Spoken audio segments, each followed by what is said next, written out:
भारत के पवित्र धरती पर जन्म लेने वाला एक ऐसा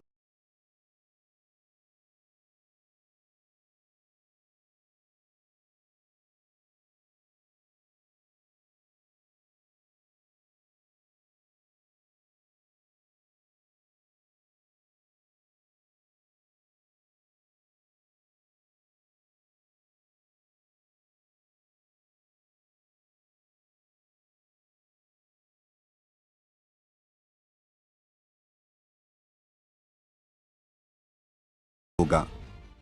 छत्रपति शिवाजी महाराज का जन्म सन 19 फरवरी 1630 में पुणे के नजदीक शिवनेरी दुर्ग में हुआ था। ये वही वक्त था जब आधे से अधिक भारत पर मुगल शासक औरंगजेब का शासन था। वही दूसरी ओर दक्षिण में आदिल शाह और कुतुब शाह जैसे मुस्लिम शासकों का वर्चस्व था। इस वक्त तक भारत में एक भी स्वतंत्र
महाराज प्रतापगढ़ के किले में मिले।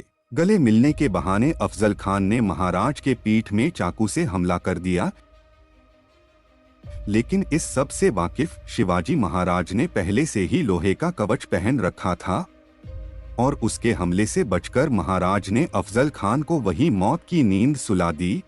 जैसे ही अफजल खान मरा वैसे ही उसकी पूरी सेना वहां से भागने लगी, लेकिन महाराज पर हुए हमले से क्रोधित मराठों ने सेना पर हमला कर दिया और हजारों के तादाद में आए आदिल शाह की सेना का खात्मा कर दिया। अफजल खान द्वारा किए गए मंदिरों और ब्राह्मणों के विध्वंस का गुस्सा महाराज ने बीजापुर सल्तनत पर उतारा और सन 1660 तक उसके चौथाई हिस्से पर कब्जा कर लिया। दक्कन की सल्तनत को रक्त से नहलाकर महाराज ने सेना को कोल्हापुर पर चढ़ाई करने का आदेश दिया और कई किलों को जीत लिया। सन 1660 को आदिल शाह के गुप्तचरों ने बताया कि इस समय शिवाजी पन्हाला किले में मात्र 600 सैनिकों के साथ हैं। मौके का फायदा उठा के आदिल शाह ने पन्हाला किले को चारों ओर से घेर लिया, लेकिन महाराज ने चालाकी से कुछ दिनों तक दुश्मन सेना के अनाज खत्म होने का इंतजार किया और जब दुश्मन सेना कमजोर पड़ी तब 300 सैनिकों के साथ महाराज निकल गए। भनक लगते ही दुश्मन सेना महाराज के पीछे दौड़ी और इधर बाजी देशपांडे प्रभु के नेतृत्व में बाकी बचे 300 सैनिक 10,000 सैनिकों से भीड़ गए। ये युद्ध आज तक के इतिहास का सबसे भयावह युद्ध सिद्ध हुआ। मात्र 300 मराठों ने रात भर हुए युद्ध में 5,000 दुश्मन सैनिकों को काट डाला। बीजापुर के बाद शिवाजी महाराज ने मुगल सल्तनत पर चढ़ाई करना आरंभ किया। सन 1657 को महाराज से अहमदनगर के मुगल थानों पे कूच किया और एक एक कर यहाँ के तमाम मुगल चौकियों को तबाह कर दिया। गौ हत्या, जजिया कर इत्यादि पर विराम लगाते हुए शिवाजी महाराज ने झुन्नार के मुगल ठिकानों पर धावा बोल दिया, जो तात्कालिक मुगल शासक औरंगजेब को नहीं भाया। उसने अपने मामा के नेतृत्व में 1,50,000 सैनिकों के महान सेना को महाराष्ट्र की ओर भेजा। जनवरी 1663 की रात मुगल सैनिकों ने पुणे पहुंचकर पूरे नगर को अपने कब्जे में ले लिया।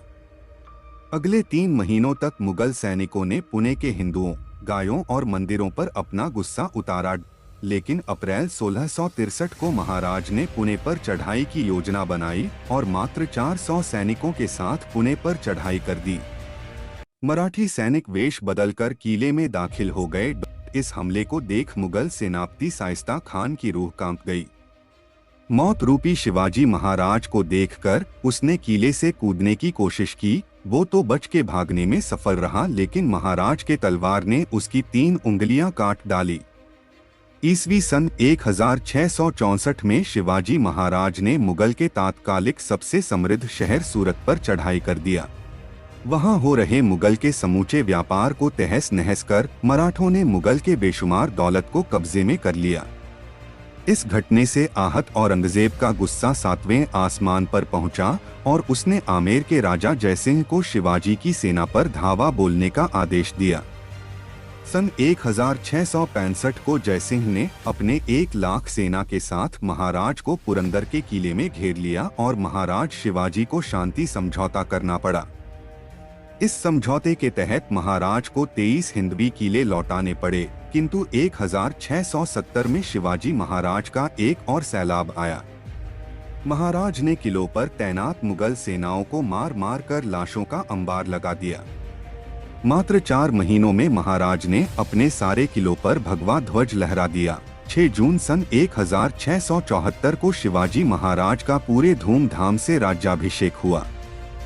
राज्याभिषेक के तुरंत बाद उन्होंने हैदराबाद रियासत पर चढ़ाई कर पोंडा, कोल्हापुर, जंजीरा के किलों को जीत लिया। महाराज ने कर्नाटक से होते हुए वेल्लोर, मैसूर, तमिलनाडु तक के इलाकों पर विजय प्राप्त किया। इस तरह महाराज शिवाजी ने मुगल शासन को खत्म कर संपूर्ण भारत में भगवा ध्वज फहराया। उनके शासन में सभी धर्मों और जातियों को समान अधिकार मिला। उन्होंने हिंदू पंडितों से लेकर मुस्लिम मौलवियों को भी सम्मान दिया। 3 अप्रैल सन 1680 को हनुमान जयंती के पावन दिन को मात्र 50 वर्ष की आयु में महाप्रतापी महाराज शिवाजी राजे ने स्वर्ग की ओर प्रस्थान किया। ये थी छत्रपति शिवाजी महाराज की कहानी। आशा करता हूँ कि आपको ये कहानी जरूर पसंद आई होगी। अगर पसंद आई है तो इस वीडियो को लाइक करें और ऐसे और वीडियो देखने के लिए हमारे चैनल किस्सों का मेला को सब्सक्राइब करें।